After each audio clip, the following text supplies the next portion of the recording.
Bienvenidos a este nuevo espacio del futuro de la Colombia agraria. Esta conversación ya la habíamos iniciado en el mes de noviembre en un encuentro presencial que tuvimos en el Hotel Tequendama, donde comenzamos estos diálogos por una tierra más equitativa, más productiva y sostenible. Ahora este es el primero de nuestros encuentros digitales, donde vamos a comenzar con 3 panelistas bien interesantes que en un momento voy a saludar y a presentarles a todos ustedes. Vamos a hablar hoy de los retos y las oportunidades para potenciar la exportación de esos productos que han sido icónicos para Colombia. Cuando uno habla de Colombia a nivel de exportación, en productos agrícolas, siempre piensan productos como el café o el cacao, incluso las flores, también el banano, pero ya veremos que hay muchos productos que se están abriendo un mercado bien interesante e importante para la economía nacional y la economía de exportación en el país. Tengo hoy el gusto de presentarles a 3 panelistas distintos. Los 3 hacen parte, digamos, del mundo del agro en Colombia, tienen relación importante y les interesa sobre todo potenciar la tierra, potenciar tanto los grandes como los pequeños productores de nuestra tierra colombiana, que es tan rica en productos agrícolas. Entonces lo que vamos a hacer hoy es hablar un poco de los desafíos y también de las oportunidades que enfrenta Colombia en términos de exportación de productos agrícolas. Empiezo por presentar aquí a mi derecha a Ángela Serrano, quien es profesora de Sociología de la Universidad de los Andes y tiene, digamos, un trabajo importante en investigación, sobre todo con esos pequeños productores. Ya vamos a comenzar, Ángela, contigo. Bienvenida y muchas gracias por aceptar nuestra invitación. Gracias, Juliana, por la invitación. Presentándoles a Santiago Flores, quien es consultor y experto en economía internacional de la Universidad Johns Hopkins. Santiago también tiene una experiencia importante y un conocimiento en todo lo que tiene que ver con el posicionamiento de nuestros productos en los mercados internacionales. Y finalmente les presento a Luis Fernando Vélez. Luis Fernando es el presidente de Amor Perfecto Café, un delicioso café que seguramente todos ustedes conocen, y si no lo conocen los invito a que no pierdan la oportunidad cuando lo vean por ahí para que se tomen una taza de este café, y es promotor de la iniciativa de exportar café tostado en origen. Entonces, con ellos 3 vamos a estar hablando de las barreras comerciales, las barreras logísticas, también de calidad, que han limitado el acceso a mercados internacionales de nuestros productos, tanto icónicos como esos que se empiezan a abrir, digamos, camino, como es el caso del arándano, por ejemplo, que se ha convertido también en un producto de exportación importante para nosotros. Bueno, bienvenidos de nuevo a los 3. Muchas gracias por aceptar esta invitación y quiero que comencemos con una pregunta muy general, que quiero que cada uno la responda, digamos, desde su conocimiento, desde su experiencia y desde el trabajo que hace con el sector agro de Colombia, que tiene que ver con, como para un poquito darle contexto a esta conversación de manera muy amplia, contarnos cuáles son los principales obstáculos que enfrentan los productores y las empresas colombianas para exportar estos productos icónicos, porque uno diría, bueno, el café ya está posicionado en el mercado internacional, o bueno, ¿hace cuánto tiempo Colombia también es un exportador de banano? Pero hoy en día es cierto que seguimos teniendo obstáculos cuando hablamos de exportación. Entonces quiero empezar contigo, Santiago, para que nos cuentes de esas barreras desde tu punto de vista y cómo se están trabajando. Bueno, muy bien, bueno, muchas gracias por la invitación, muy contento de estar acá y poder compartir algunas ideas.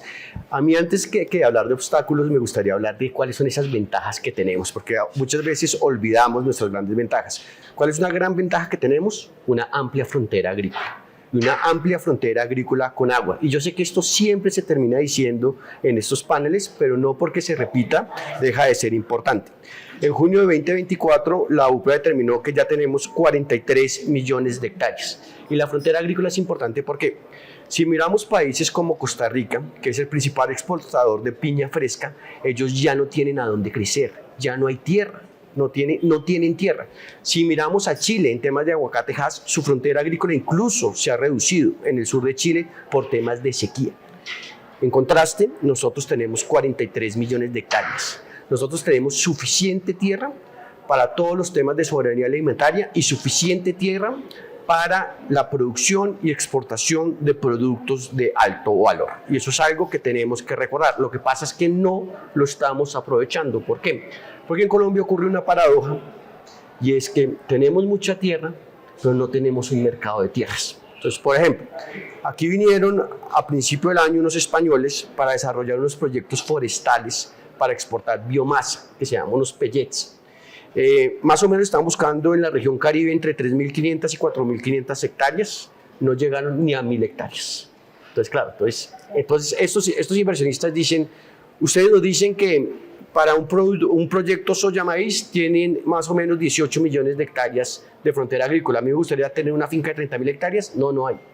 Entonces, eso es un primer tema que hay que destrabar.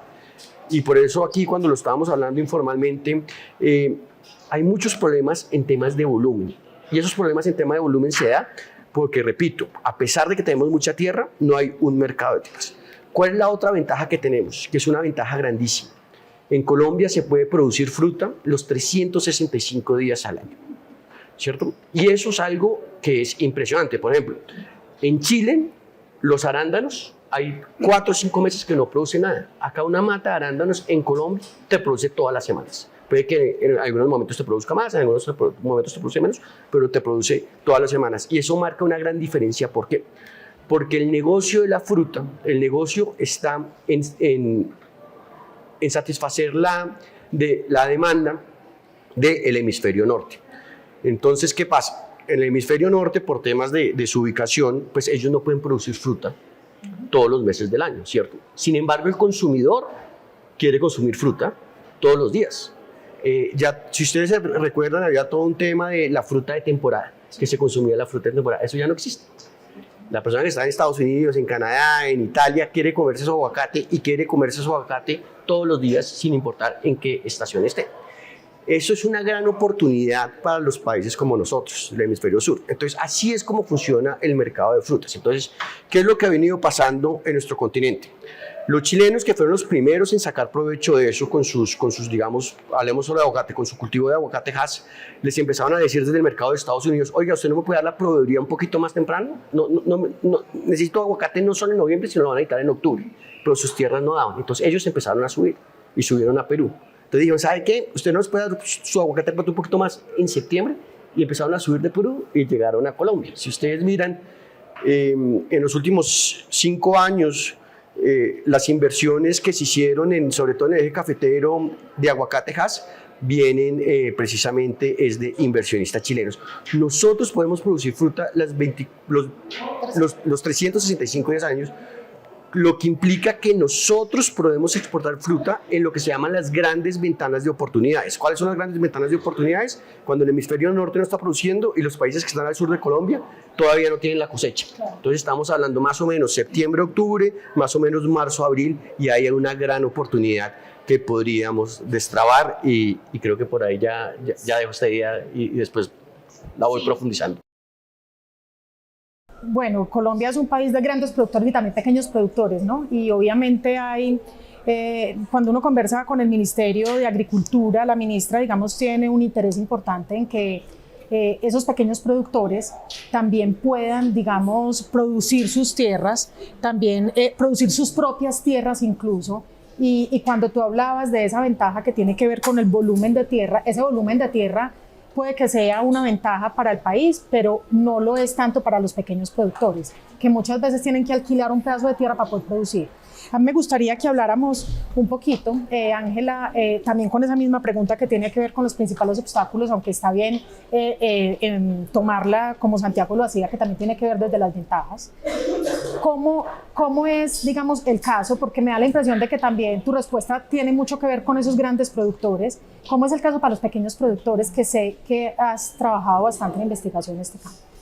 Sí, pues yo diría que para responder esa pregunta tenemos que pensar que la exportación no es un fin en sí mismo, sino que es un medio para mejorar las condiciones de vida de las personas que vivimos en Colombia, y en particular las exportaciones agrícolas de las personas trabajadoras del campo, campesinas y habitantes rurales, ¿cierto?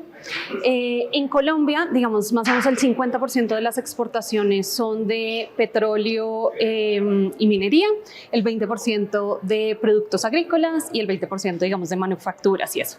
Pero incluso en los productos agrícolas, pues exportamos, sí, café, digamos que es un cultivo que tiende a dejar mayor valor para las personas productoras, pero también palma, azúcar, banano, que tienden a ser cultivos más extractivos, ¿cierto? Es decir, cultivos que tienden a extraer nutrientes sin devolverlos a la tierra y a extraer, digamos, trabajo y energía de las personas sin dar las condiciones para, digamos, para que ese trabajo como que se regenere en condiciones dignas.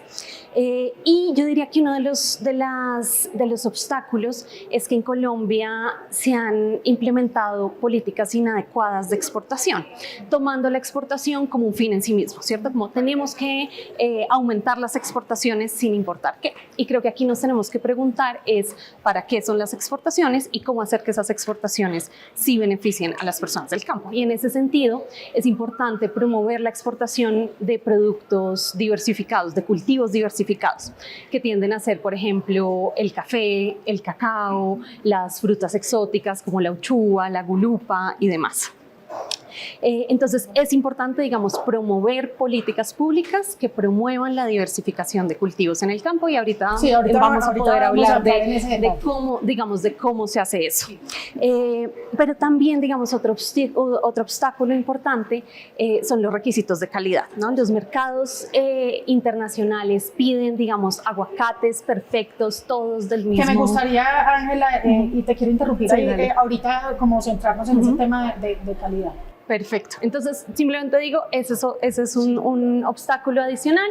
Y finalmente, yo diría que un obstáculo es cómo desmentimos los mitos que hacen que el valor de las exportaciones no se pueda quedar en Colombia. Me gustaría de pronto ir en un rato a Luis Fernando sobre el tema del café tostado, porque un mito es que el café se debe tostar en los países importadores, ¿cierto? Y eso hace que el valor agregado no se pueda quedar en Colombia, pero hay experiencias como la de Amor Perfecto que muestran que se pueden desmentir esos mitos. Entonces diría que ese es otro obstáculo importante. Bueno, para terminar, digamos, la primera ronda con esta pregunta, Luis Fernando, quisiera que le respondieras obviamente a Ángela porque me parece interesante para darle continuidad, pero también me gustaría que en esto que tiene que ver con los obstáculos que tienen nuestros productos en los mercados internacionales, nos hablaras del origen de Amor Perfecto, que sé que tienes ahí una historia interesante que nos puede servir con un caso de ilustración para hablar también de los obstáculos de nuestros productos en el exterior. Bueno, primero que todo, muchísimas gracias. Me uno a las palabras de Santiago de hablar de las grandes ventajas que tiene Colombia. Yo sí creo que tenemos muchos obstáculos, pero creo que el primer obstáculo es mental. Los colombianos no nos creemos capaces y no nos creemos las capacidades que tenemos. El primer ejemplo para contarte el origen de Amor Perfecto, que empezó como una exportadora de flores secas, fue un negocio porque además me voy a volver un poquito más, mi tesis de grado la hice sobre las trading companies japonesas y desde 1981 cuando me gradué de Administración de los Andes yo decía, si Colombia sigue exportando únicamente materias primas, carbón y minería, es un país que no tiene futuro.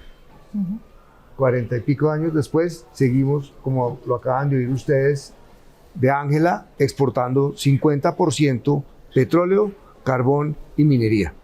Por eso, de alguna manera, digo yo y siento, estamos en los problemas que estamos porque no generamos valor y no generamos empleo y no hay manufactura que permita que tengamos muchos empleados vinculados completamente legales. Entonces, acabé en el negocio de flores secas porque veía una gran oportunidad. Cuando examinamos la calidad competíamos con los holandeses, pero sobrados. Cuando llegaban nuestras flores a Holanda eran las más brillantes, las de los mejores colores, pero cuando fuimos a ver, los holandeses querían 90 cajas de color rojo, que era un color rojo que en fresco era anaranjado y que no se producía en Colombia, y querían 10 cajas de amarillo. Teníamos 90 de amarillo, 10 de rojo, y entonces me fui a la junta directiva de la compañía y les dije, miren, aquí hay un gran negocio, pero tenemos que ser nosotros quienes sembramos nuestras flores. La respuesta de los inversionistas, y por eso acabé retirándome de ese negocio, fue: eso no se puede, y pues ¿para qué nos ponemos a enredarnos Si vamos a cultivar frescas, pues exportamos las frescas y no nos enredemos y sigamos en el negocio de frescas. Entonces no hay mentalidad, porque además exportar las secas nos resolvía todos los problemas de las frescas. Deja de ser perecedero, adquiere más valor, hay un proceso manufacturero, hay mejores empaques, hay la posibilidad de producir ya buquets y arreglos completos, arreglados, porque a mí no se me puede olvidar que cuando yo fui vi cuánto me costaba producir unas flores secas a mí y vi el primer arreglo en una vitrina en París elegantísima, dije, me volví multimillonario. 24 flores secas de la señora Jules Depré, que no se me olvida el nombre, valían 100 euros equivalentes de hoy, y a mí me costaba producir esas mismas flores $4. Pero morimos en el intento, seguí con mi testarudez de exportar productos con valor agregado. Afortunadamente la herencia de ese negocio fue exportar café, y a mí no se me olvidó una conversación con una persona de la Federación de Cafeteros en el año 98, 99, le dije, hay que exportar café tostado. Eso es imposible. Y yo decía, pero ¿por qué es imposible?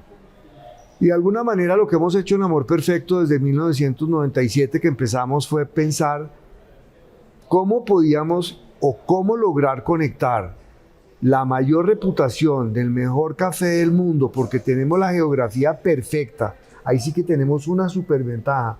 No hay un país que arranque en el latitud 0 hasta la latitud 11, que tenga 3 cordilleras, que tenga influencias del Pacífico y del Atlántico, y que además tenga la Sierra Nevada, que es lo que llamo yo la cereza del postre, que es un accidente geográfico independiente de los Andes, que es la mayor cadena montañosa que arrancando al nivel del mar llega a 5.600 metros sobre el nivel del mar. Tenemos todas las posibilidades, pero solo hasta hoy, 27 años después, de aquí salgo a hablar en la Federación, en el Congreso Cafetero, en un conversatorio con Germán Bamón de café tostado en origen.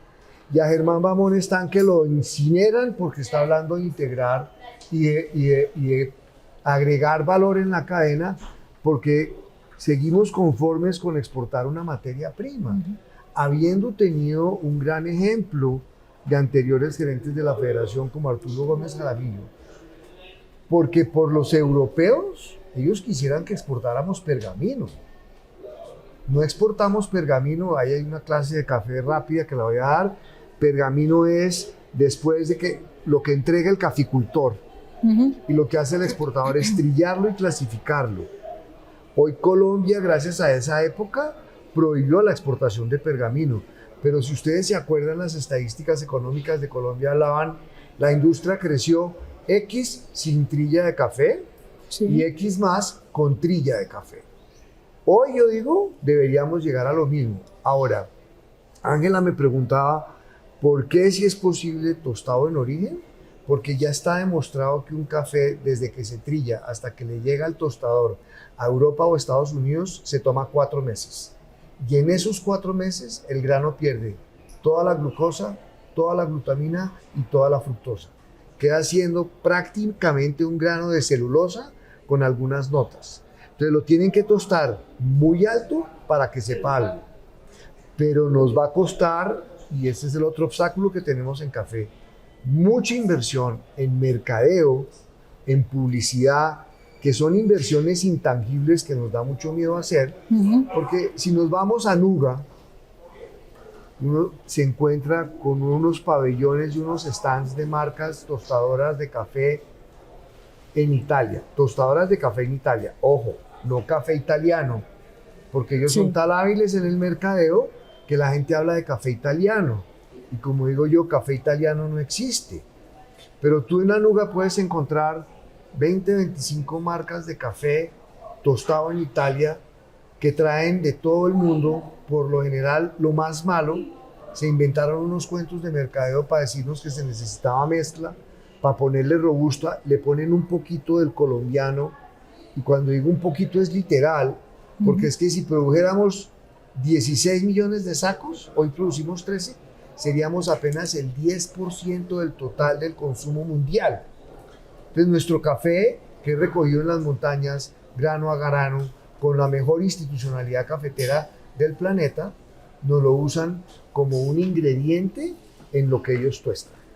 Ok. Y de Colombia encuentras un stand de ProColombia, donde te dicen, lo invitamos a que participe a Anuga, y te vale casi lo mismo que si vas solo, pero vas con ProColombia.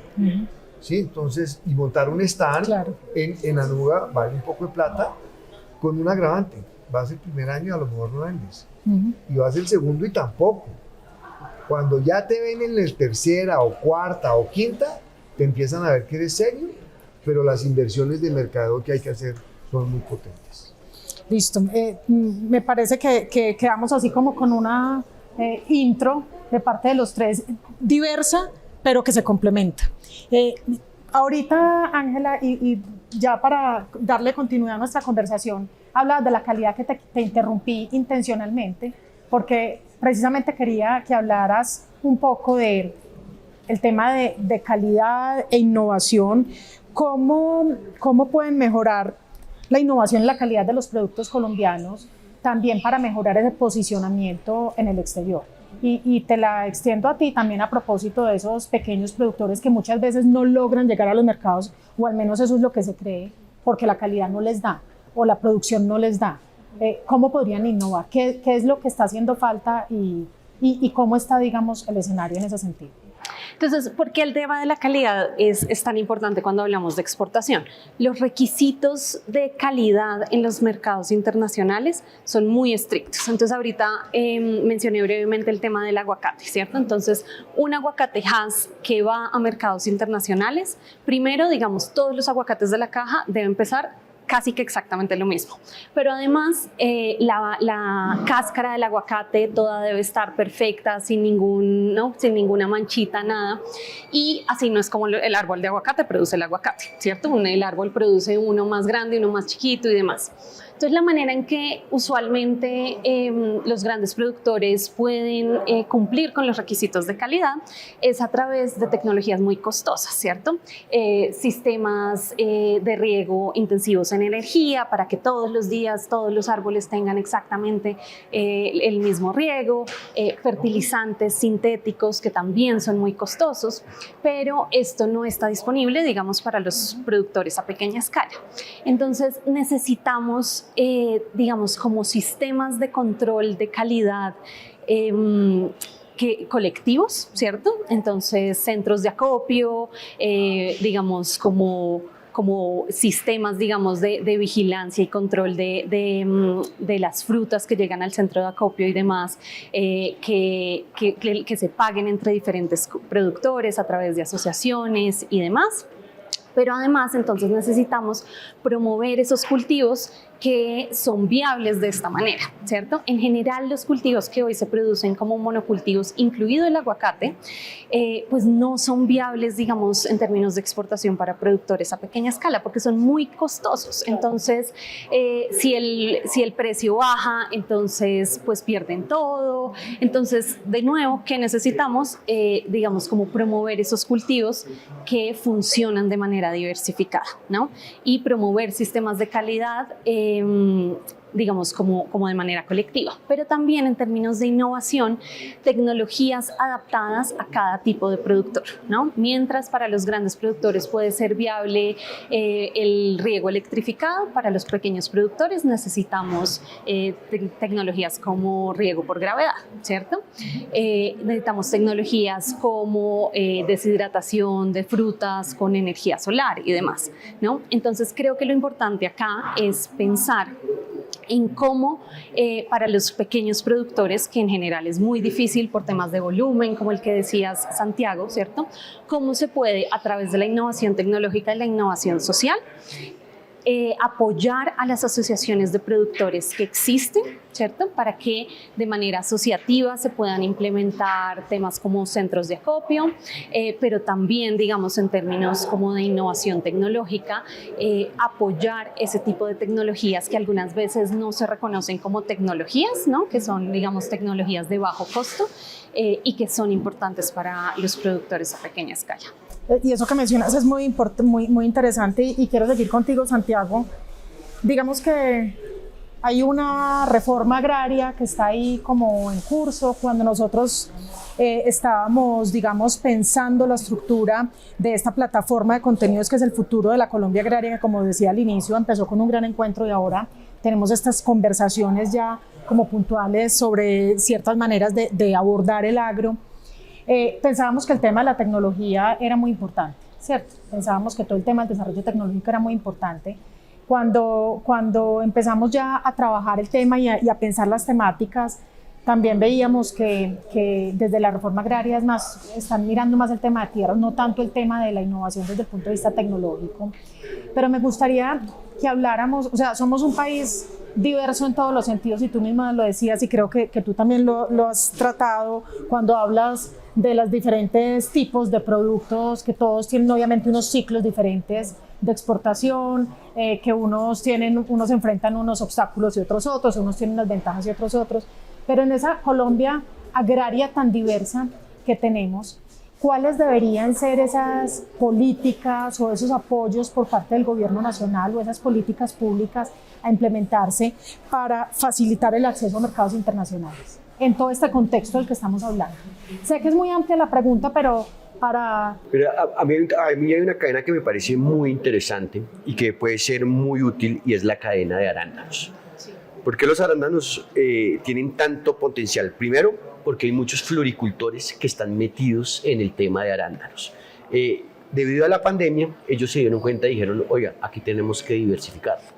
Y se empezaron a meter en temas de arándanos.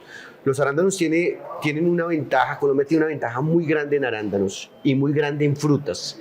Y es que desde el puerto de Cartagena hasta el puerto de Evergrande, hasta la costa este de los Estados Unidos, estamos a 3 días. Los arándanos que se consumen en Estados Unidos principalmente vienen de Perú y de Chile. Desde el Callao hasta el puerto de Evergrande son 13 días y desde San Antonio de Chile hasta el puerto de Evergrande son 14 días. Entonces en fresco hay una gran oportunidad y hay grandes empresarios que le están apostando a que sea Colombia el principal proveedor de arándanos de la costa este de los Estados Unidos por esa gran ventaja comparativa, porque muchas veces nosotros votamos como datos y estadísticas y la gente no entiende cómo eso se traduce en oportunidades. En ese sentido, los arándanos, hacer un producto de alto valor, no es que necesites tan grandes extensiones como las que podrían necesitarse los cereales, ¿cierto? Y ahí es donde los pequeños pueden jugar un rol muy importante. Yo siempre he pensado que en Colombia existe un error de pensar que el grande y el pequeño son enemigos o son sustitutos cuando en verdad son complementarios. Muchas veces el pequeño encuentra en las empresas anclas un aliado que le da transferencia de conocimiento, un aliado que muchas veces le da financiamiento y un aliado que le da una oportunidad de acceder al mercado de los Estados Unidos y obviamente pues el grande se beneficia en que va a tener mayor oferta exportadora. Entonces, el país yo creo que está entrando en simplificar temas, ¿cierto? Entonces yo muchas veces he escuchado como que hay ricos porque hay pobres, y no, claro, no funciona así. Entre más ricos hayan, van a haber menos pobres. Entre el campo haya más inversión, más grandes exportadores, el pequeño va a estar mejor. Porque muchas veces, ¿qué pasa con el pequeño productor? El pequeño productor se queda con la única salida de ellos, sembrar sus 3, 4, 5 hectáreas y tratar de venderlo en la plaza del mercado. Si el pequeño productor tuviera la opción de estar al lado de una empresa ancla, podría producir eso para la empresa ancla, para mercados de alto valor, o incluso podría ser operario. Porque es que yo no entiendo por qué en este país solo pensamos en el pequeño productor como que trabaje la tierra y no como empleado del campo. Sí. Entonces yo muchas veces le digo a la gente, hablemos de la facenda y hablemos de las miles de hectáreas que ellos tienen allá de cereales. ¿Cómo está mejor? ¿Un pequeño productor con 3 o 4 hectáreas de arroz o un operario de la facenda? Y las estadísticas son claras, está mejor siendo operario de la facenda. Y esto es un tema que lleva muchos años, que se llaman las alianzas productivas. Sí. Entonces yo siempre he visto que esa es la salida del pequeño, porque es que el pequeño no va a tener el volumen para llegar al consumidor final. Entonces el pequeño siempre se va a haber visto a venderle al intermediario, ¿sí? Y otro tema que es muy interesante, ya no hablando ya de exportaciones, sino hablando del pequeño, es todo el tema de las compras públicas. Y todas estas leyes de compras públicas, eso también le puede servir al pequeño, que rápidamente, que es compras públicas, es, por ejemplo, un plan de alimentación escolar, se reúne con los campesinos y dicen, bueno, para la segunda semana de abril vamos a necesitar tantos tomates de tal calidad, y en vez de comprarlo en la plaza de mercado, se lo compran directamente al campesino. Y eso ha demostrado tener unos efectos gigantes en reducción de la pobreza. Funcionó muy bien en Lula, en los primeros gobiernos de Lula, en reducir la pobreza en el noreste brasileño. En Colombia ya está aprobada la ley donde está obligado que el 30% de la ley de compras públicas vaya a agricultura familiar, pero como siempre, grandes ideas con una capacidad operativa o una capacidad de ejecución muy baja y sin dolientes. Luis Fernando quería... Sí, porque creo que hay un tema transversal en todo lo que está hablando Santiago, y de nuevo es una barrera mental, y es la confianza. Yo entiendo lo que Santiago está diciendo de que un contenedor de Cartagena de Everglades son 3 días, pero llegue a Cartagena y haga inspección antinarcóticos. Sí. Usted muere ahí, muere, porque usted llega con un contenedor a Cartagena y de una vez tiene el sindicado de que iba droga. Sí. Un tipo llega al Callao, puede que se demore 13 días, pero es un héroe en Perú o en Chile porque está exportando y está produciendo valor para el país. Y llegan los 13 y el suyo colombiano no sabe si fue cerro labial. Sí. No, es que hay antinarcóticos y el señor de antinarcóticos no ha llegado. Es que no ha podido entrar el camión a Cartagena, no somos eficientes. Y de nuevo es un problema mental. Y un problema de infraestructura. Eso iba a decir, gracias a Dios de las está tierras, entrando ¿no? Puerto Antioquia, Sí. que yo creo que va a ser un gran alivio, pero entre o saque un contenedor de uno de los puertos tradicionales nuestros. Y en verdad, tenemos ese sino ahí pegado con un agravante, y es que puede que molesten a todos los contenedores que entren a Cartagena. La coca va a seguir saliendo. Sí, entonces hay un tema ahí que yo lo llamo confianza. Pero hay otro que llamo de no nos creemos los cuentos. No existe una institución, una ONG agrícola en el mundo más grande, más eficiente, con 1 millón de errores, puede tener, que la Federación Nacional de Cafeteros. Y aclaro, ni he trabajado en la federación, ni un pariente mío ha trabajado en federación, pero es que llevo 27 años saliendo a vender café tostado y a aprender de café. Ustedes no se imaginan lo que es un pobre caficultor salvadoreño defendiéndose de las multinacionales. Tremendo. Porque además aquí están creyendo que se acaban con la federación, resolvimos el problema, acá se acaba la federación y quedamos en manos de 7 multinacionales, cuyo único objetivo es comprar el café más barato posible del mundo para vendérselo a los mezcladores mundiales. Donde además, no es solo eso, Federación Nacional de Cafeteros tiene un instituto de investigación fundado desde antes de la Segunda Guerra Mundial, que provee de tecnología de punta, desarrollo de especies resistentes a la roya, sistemas de cultivo para que el pequeño caficultor pueda venderle a la cooperativa. Tiene todo el tema de cooperativismo, pero nos parece horrible imitar a la Federación de Cafeteros cuando tenemos el mejor ejemplo. Sí. Y para no hablar de la Federación de Cafeteros, hablando de otros temas como reforma agraria, Rubén Darío Risaralde en Fedepalma hizo un gran trabajo por hacer una mini reforma agraria. Se fue de ministro de Agricultura al gobierno del presidente Santos y no lo dejaron hacer porque había que negociar otras cosas.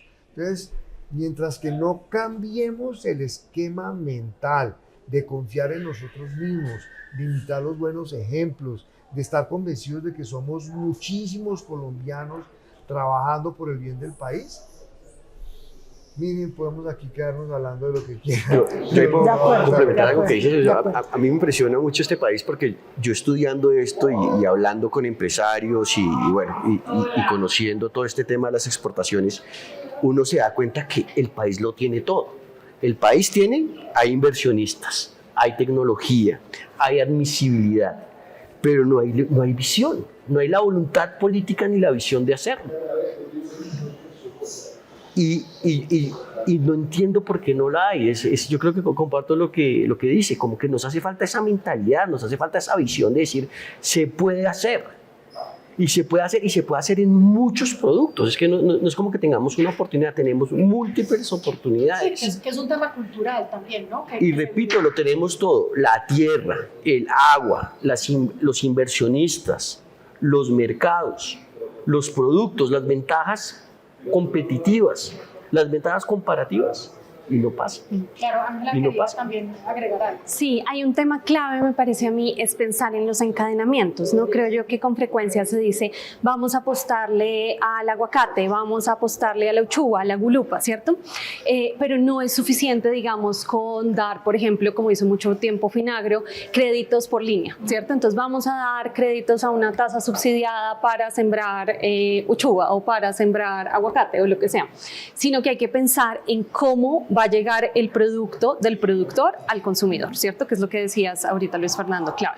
Y en ese sentido, las alianzas productivas que mencionaba Santiago son un ejemplo interesante, que son básicamente, como decías, una empresa ancla grande que ya tiene unos mercados, le compra a una serie de productores a pequeña escala, normalmente con unos requisitos, estableciendo unos requisitos de calidad, de área sembrada y demás. Buena parte, digamos, del tiempo de trabajo de campo que he pasado en el Magdalena Medio ha sido hablando con productores a pequeña escala de palma, muchos de ellos integrados a la cadena de la palma por Indupalma, cuando Rubén Darío Lizarralde era gerente. Y lo que vi fue grandes disparidades, ¿cierto? A algunos les va muy bien, pero a muchos les va muy mal. ¿Por qué? Y ahí es donde yo creo, Santiago, que de acuerdo, digamos, los productores pequeños y grandes no están opuestos, pero sí tienen necesidades distintas. Porque ¿qué pasó, por ejemplo, en Puerto Wilches cuando llegó la pudrición de cogollo, una plaga que arrasó más o menos con el 90% de los cultivos de palma en el municipio de Puerto Wilches, en Santander? Las empresas grandes tenían acceso a crédito, entonces lograron resembrar, como erradicar la palma y resembrar con una variedad resistente a la pudrición de cogollo. Pero muchos de los pequeños productores no, lo perdieron todo, ¿cierto? ¿Por qué?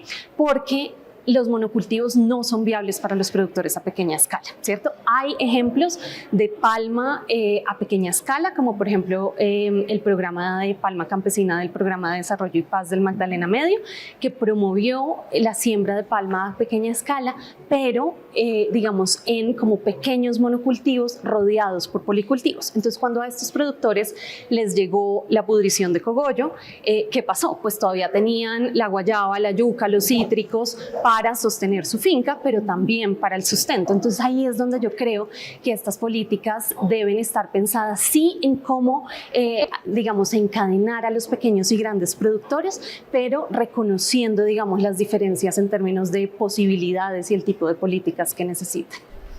Bien, de manera muy corta, Luis Fernando, antes de entrar a una última pregunta que les quiero hacer a todos como para que dejemos en el público, en las personas que nos están viendo, como un mensaje esperanzador, así como empecé con una pregunta de obstáculos, quisiera al final dejar un mensaje esperanzador que sí vamos a lograr grandes cosas y todavía podemos lograr grandes cosas con el agro en Colombia. Me gustaría de manera breve, Luis Fernando, tú que has estado, digamos, más vinculado obviamente por obvias razones al tema del café tostado, que nos cuentes como cuáles son las oportunidades que existen y un poco hablándole también a los exportadores de productos como el café tostado, las flores, el cacao, el aguacate, cuáles son las oportunidades que existen en mercados internacionales. Yo sí creo que el mercado mundial está ávido de tener productos de altísima calidad como los que producimos los colombianos. En el mundo del café tostado tenemos una súper oportunidad. De nuevo nos falta todavía afinar unas cosas como la hicieron los floricultores en el pasado, de ver cómo logramos tener una mayor flota de transporte aéreo, porque si hoy tenemos la posibilidad de producir una libra de café súper especial, en la que hay un mercado que está dispuesto a pagar 25 o 30 dólares por esa libra, a nosotros nos cuesta más de 15 o 14 dólares pagándole un súper buen precio al caficultor, y se demora 3 días en llegarle a la puerta de su casa. Yo creo que hay una oportunidad en Café Tostado con tema de comercio electrónico gigantesco. Claro, de nuevo, ahí hay que empezar a invertir y a invertir y a invertir en decirle al consumidor mundial que lleva 300 años oyendo de que el café que se toma es fresco porque se lo tuestan a media cuadra de la casa, pero no se ha dado cuenta de que le están diciendo que es fresco un café verde viejo. Entonces, ¿cómo salimos nosotros a convencer al mundo a decirle, mire, yo tengo un café verde fresco que lo tuesto y se lo despacho desde Colombia y le llega en 3 días a su casa? Ahí hay una súper oportunidad. Y casi que me atrevería a decir, porque también el mundo del comercio electrónico crece a pasos agigantados, me imagino que podemos llegar a mercados con los arándanos, y así como hicieron los floricultores con todo el tema de transporte aéreo, podemos llegar a muchas partes. Ahí veo grandísimas oportunidades, pero de nuevo, tenemos que cambiar nuestra mentalidad y trabajar de la mano gobierno y empresarios. Sí. No sé si tenemos tiempo para que cuente una historia mía de la vida real. Si yo le pongo a mi factura café colombiano, quiere decir que yo me estoy autocertificando. Entonces le mandaba una factura a mi cliente en Rumania donde decía café colombiano. Sí. Si el rumano presenta la factura donde diga café colombiano, paga 7% menos de arancel, porque de pronto nos faltó tiempo para hablar de los pararancelarios en los países receptores de nuestros productos, que son muchos, y también un poco de cómo nuestros negociadores de los TLC nunca pensaron que Colombia podía exportar café tostado en origen. Entonces nuestro mercado natural, que serían Panamá y México, nos tienen aranceles del 45 el uno y del 55 el otro, y son 2 países que no son autosuficientes, pero nuestros negociadores pasaron de largo. Para acabar el cuento con Rumania, la versión de la DIAN rumana le dice a mi cliente en Rumania, necesito que la DIAN de Colombia me certifique esto.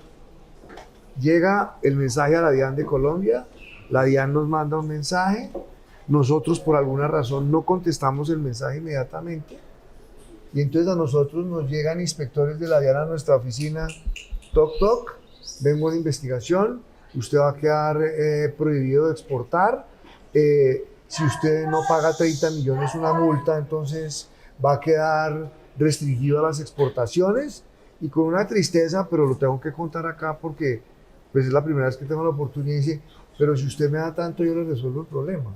Y señor, me hace el favor. Una locura. Se retira, sí, porque yo lo único que estoy haciendo es exportando, y tengo un cliente que ya llevo 5 o 6 años con él.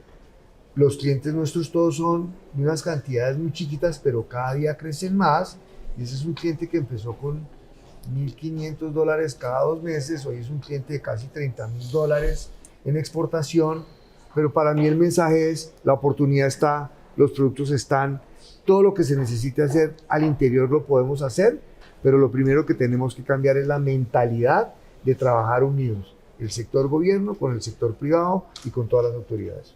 Bueno, creo que ahí está el mensaje, Luis Fernando, de parte tuya, que me parece que es clave, ese trabajo, digamos, también del sector privado con el sector público para sacar adelante, digamos, estas iniciativas, porque sin duda el campo representa una gran oportunidad para la economía colombiana. Entonces me gustaría darle la palabra a cada uno de ustedes, que de manera muy corta dejen pues esa idea o ese mensaje en los grandes y pequeños productores del agro.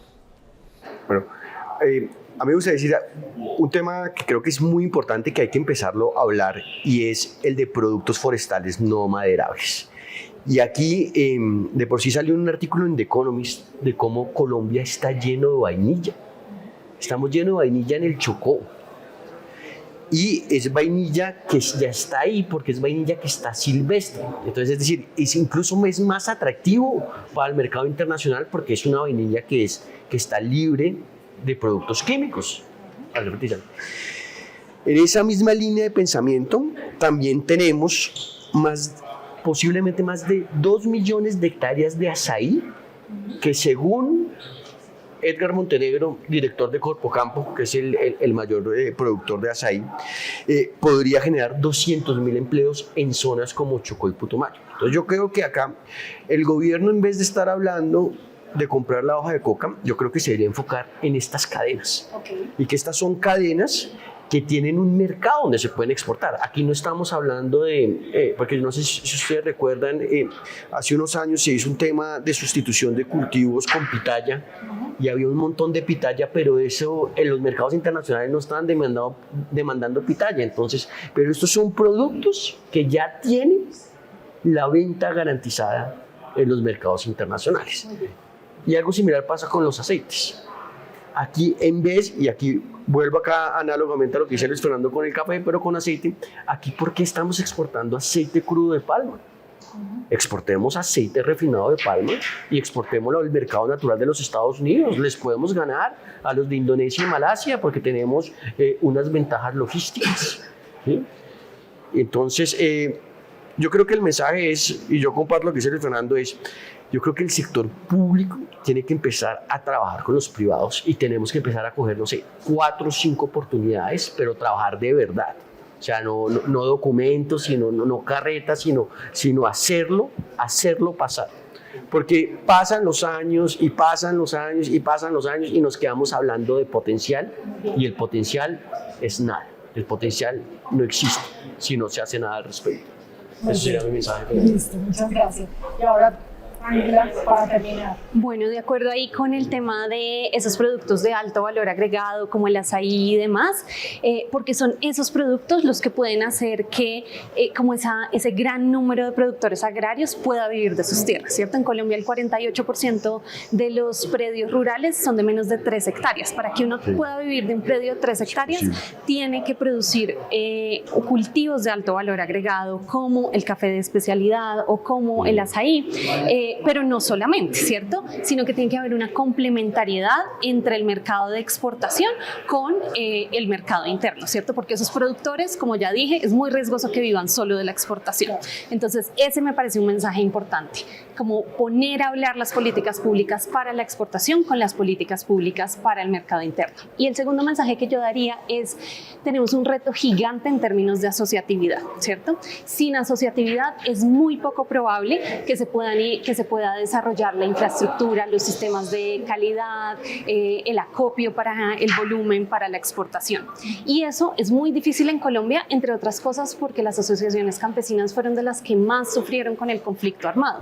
Pero hoy en día, digamos, después de haber firmado un proceso de paz, estar en medio de otros procesos de paz, hay personas desmovilizadas de la guerrilla, de los paramilitares, grupos que trabajaron juntos y que estamos en un proceso de reconciliación. Esos grupos de desmovilizados son, digamos, grupos clave para fomentar esa asociatividad rural, para poder tener, digamos, como esos bienes colectivos, esa infraestructura colectiva que se necesita para la exportación, que permita generar valor para las personas del campo.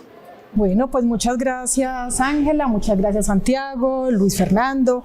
Esto es el futuro de la Colombia agraria. Nos quedan, digamos, muchos temas, creo que empezados, es apenas como en la primera pincelada, que seguramente serán tema de nuestros próximos encuentros con otros protagonistas del agro en Colombia, el trabajo público y privado, la actitud frente a lo que podemos hacer como país, todo el tema de la asociatividad y la gran oportunidad que hay en productos como el arándano, el azaí, la vainilla, el azúcar y otros más que conversamos esta tarde con ustedes. Muchas gracias y muchas gracias a ustedes por su atención. Muchas gracias.